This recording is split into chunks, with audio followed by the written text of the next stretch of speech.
Dobrý den, vítám vás u naší první lekce, ve které si ukážeme, jak sestrojit ekonometrické modely pomocí programu Gretlu. Nejprve si ukážeme, jak si připravit data pro samotný program. Data máme připravené, když jste na ploše v tomto programu, v tomto souboru. Jedná se o data pro Itálii. A zde již vidíme hodnoty pro jednotlivé roky pro Itálii mezi rokem 70 až 2005. Vždycky si musíme hodnoty připravit tak, aby byly hodnoty ve sloupcích. Jinak nám náš program nedokáže tyto hodnoty správně přečíst. Zde v sloupci B máme zobrazeny úspory přepočtené na obyvatele v Itálii. V třetím sloupci máme pak hodnoty hrubého domácího produktu na jednoho obyvatele. V posledním sloupci máme vyjádřené přímé zahraniční investice na jednoho obyvatele. V tomto modelu se pokusíme modelovat vztah mezi hrubým domácím produktem a úsporami a přímými zahraničními investicemi. V tuto chvíli si můžeme otevřít náš ekonometrický program Gretlu a nahrajeme si naše data do programu. Vybereme otevřít data. Vybereme si soubor uživatele. Data máme položené na ploše.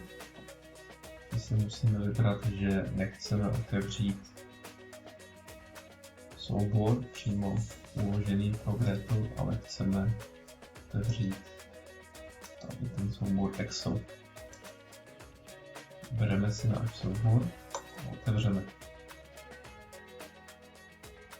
Když se nás Gretl ptá, jakými sloupci má začít nahrávání dat, tak my si tady ještě zjistíme, jestli opravdu tam data začínají buňkou A1.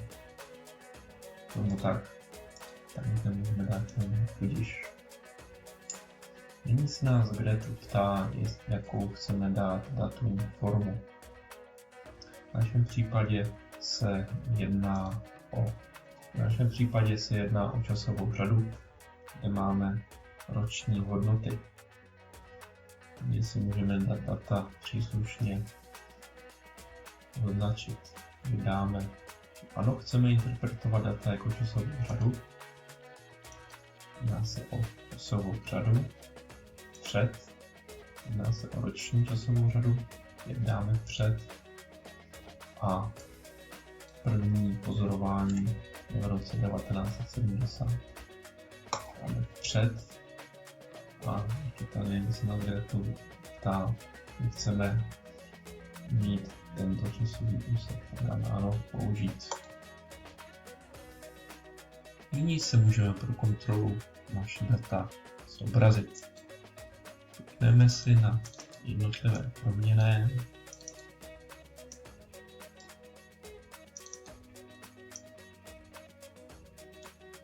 A zde vidíme, jak Gretl náš původní datový soubor přečetl. Pokud si to ještě porovnáme s původním excelovským souborem, tak vidíme, že naše data mají tu správnou strukturu, kterou jsme původně měli v našem původním souboru. Nyní můžeme přistoupit k samotnému odhadu našeho prvního modelu. Pro odhadnutí našeho modelu budeme používat nejzákladnější metodu nejmenších čtverců. Můžeme si kliknout na model, vybereme si volbu metoda nejmenších čtverců. otevřelo se nám nové okno, v kterém vidíme jednotlivé proměnné. Nejprve si vybereme proměnnou, kterou chceme, aby byla vysvětlovaná. V našem případě to bude hrubý domácí produkt. Tu proměnnou si na ní klikneme tady na tu tmavou šipku. Tímto se nám naše proměnná hrubý domácí produkt dostane zde do pole závislá proměnná. Tuto proměnou pak budeme chtít vysvětlit pomocí dalších dvou proměnných: úspor a příjmů zahraničních investic. Vybereme si některé úspory a klikneme na zelenou šipku. Tímto se nám dostaly úspory zde do pole, které jsou označeny jako regresory. Zde budeme mít všechny naše vysvětlující proměnné. Takže tak si klikneme na přímé zahraniční investice a opět pomocí zelené šipky přitáhneme zde úsporám. Můžeme kliknout budiš a už se nám zobrazí náš model. A zde vidíme tabulku výstupu pro náš první model. Všechny informace základní pro model jsou zobrazeny tady na této malé stránce.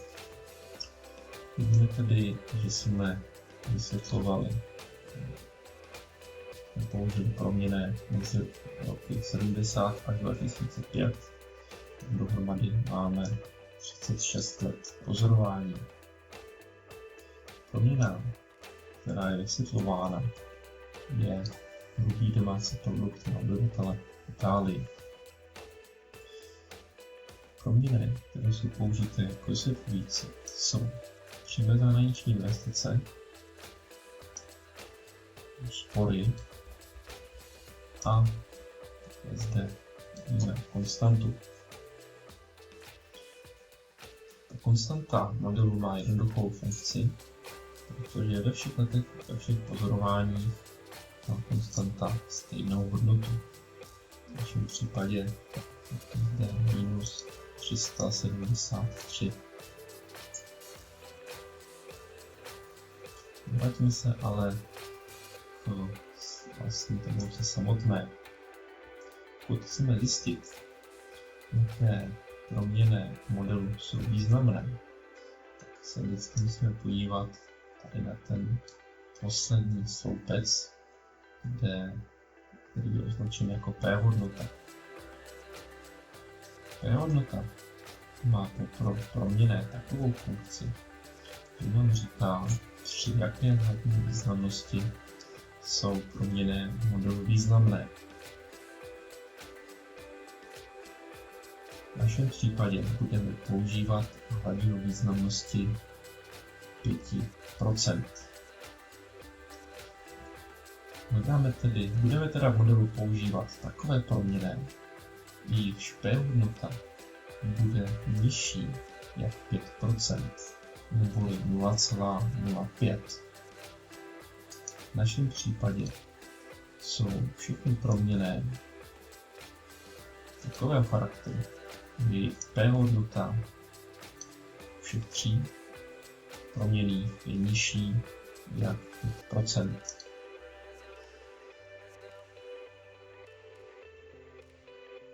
To je demonstrováno tak, že ještě tady vedle té p-hodnoty v posledním sloupci vidíme zde hvězdičky.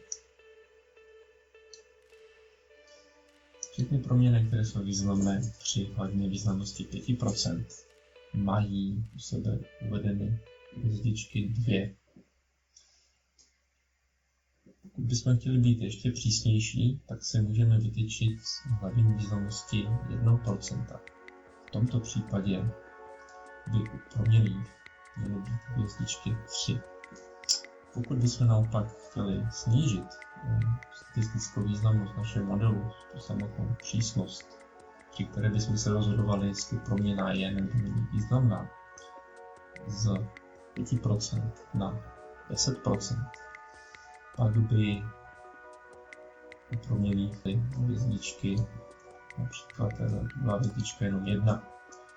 Například v případě, kdyby proměna měla p-hodnotu 0,09. Jak ale již jsem řekl dříve, všechny ty naše proměnné, které používáme tady v našem modelu, jsou významné při hladině významnosti 5% nebo nižší. Dále v této nižší oblasti máme další údaje, které jsou zaměřeny pro model samotný. Při odhadování modelu budeme především koukat na některé údaje. Může nás zajímat koeficient determinace. Koeficient determinace je údaj, který se pohybuje mezi úrovní 0 až maximálně 1. Čím blížší je pak 1, o to více ten náš model vysvětluje napozorovaná data, je tedy lepší. V našem případě ten náš model vysvětluje hrubý domácí produkt na základě dat přímých zahraničních investic a úspor z 99,7%. Náš model je teda opravdu velice významný. Pod samotným koeficientem determinace tak ještě uveden tento údaj adjustovaný koeficient determinace. Tento údaj je velice podobný koeficientu determinace samotnému, ale má jednu velikou výhodu.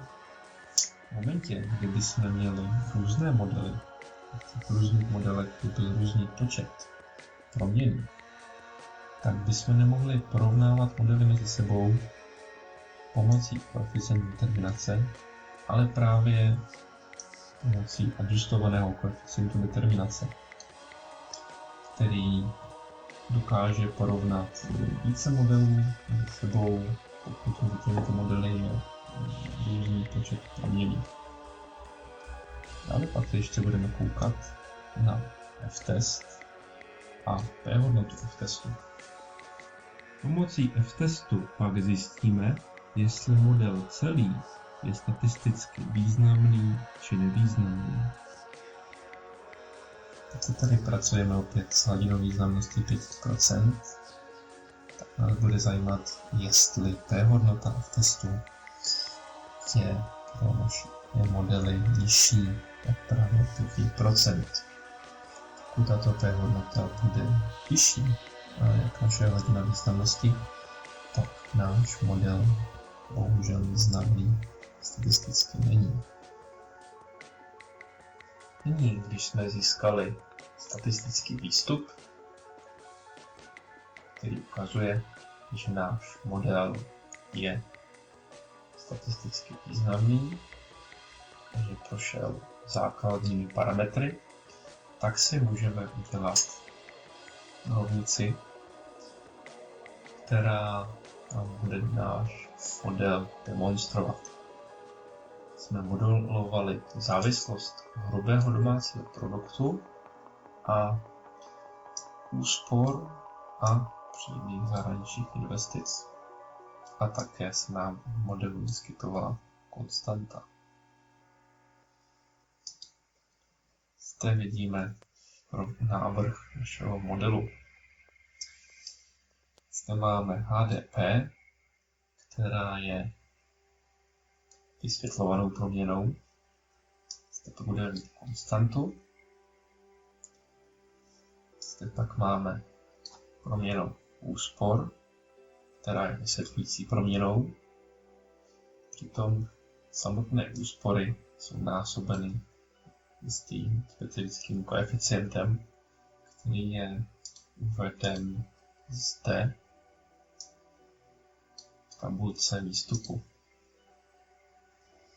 Stejně tak přímé zahraniční investice jsou vysvětlující proměnou a jsou opět násobeny tím koeficientem, který je uveden zde v tabulce.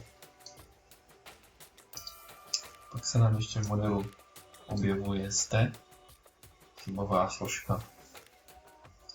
Chybová složka značí jisté hodnoty,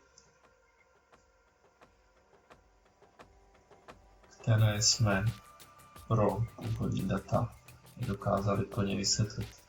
To se nám bude stávat v ekonometrii vždy, když se nám nepodaří vysvětlit napozorovaná data za jistého malého procenta. Teraz se podíváme na samotnou vlastní rovnici pro náš model. Tu máme uvedenou zde. A rozdíl oproti rovnici uvedené výše je ten, že za původní pety jsme tady již dosadili vlastní čísla. Tato rovnice nám potom říká, že my jsme mohli odhadnout velikost hrubého domácího produktu pro Itálii v daném roce tím, že jsme použili proměnné úspor, tak jsme násobili tímto koeficientem, a proměnné přímých zahraničních investic, tak jsme násobili tímto koeficientem, a pak jsme ještě od tohoto součtu odečetli tuto konstantu. Získali bychom tady odhad pro hrubý domácí produkt pro Itálii v daném roce. Ale ovšem by se nám jako stalo to, že do jisté malé míry jsme se plně netrefili. Nicméně ten náš model je velice kvalitní, to je vidět zde v tomto výstupu, že vysvětluje napozorovaná data z více jak 99%. Čísla v závorkách, které jsou uvedené pod konstantou, úsporami a přímými zahraničními investicemi, to jsou vlastní hodnoty p-hodnot pro jednotlivé proměnné. Tato forma prezentování výsledků obvyklá v odborných akademických textech, ať se jedná o články v recenzovaných časopisech nebo o kvalifikační práce. Nyní nám zbývá poslední jednoduchý krok, a to vytvoření samotného grafu modelu. Vybereme si tady v okně, kde je statistický výstup modelu, grafy. Vybereme si možnost grafy vyrovnaných a skutečných hodnot v závislosti na čase. A již se nám ukázal okno, kde pak máme graf našeho modelu. Zde tato červená linie ukazuje původní data hrubého domácího produktu v Itálii a ta modrá linie značí hodnoty hrubého domácího produktu v závislosti na použitých proměnných, tedy přímých zahraničních investic a úspor obyvatel a konstanty. Jinými slovy, tato modrá křivka jsou hodnoty uvedené tady v této rovnici. Nicméně vidíme, že v jistých úsecích jsme se nějakou malou hodnotu přestřelili.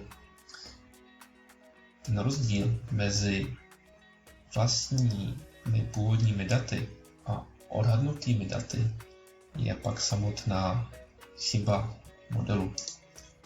To vždycky pro jednotlivá léta je uvedena zde na tomto místě místo tady té proměnné UT. Pokud se budeme chtít podívat na samotné hodnoty tady těchto chybových odhadnutých hodnot, tak si vybereme grafy reziduí a závislosti na čase.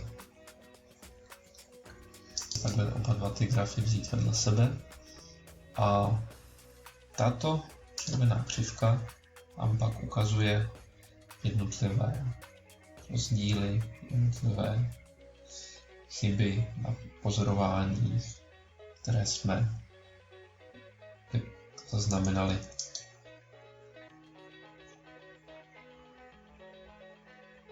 Nyní se ještě vraťme k naší rovnici modelu a povězme si něco o tom, co ty naše odhadnuté koeficienty pro naše proměnné znamenají. Vidíme, že jak koeficient pro úspory, tak i koeficient pro přímé zahraniční investice jsou kladná čísla, která jsou vyšší jak jednička. To pak pro tu naši vysvětlovanou proměnou znamená to, že pokud by v tom případě došlo k tomu, že přímé zahraniční investice by se zvýšily o 1 jednotku a úspory by se například také zvýšily o 1 jednotku, tak potom vlivem úspor by hrubý domácí produkt rostl o 4,47 a vlivem přímých zahraničních investic by také vyrostl o 4,46. Pokud by tedy úspory rostly o jednotku a přímé zahraniční investice také o jednotku, tak by došlo k tomu, že hrubý domácí produkt by vzrostl o 8,93 jednotek. To je pro tuto chvíli vše. Já vám děkuji za pozornost a budu se těšit u příštího videa, kde se budeme povídat o základních předpokladech pro užití metody nejmenších čtverců. Naschledanou.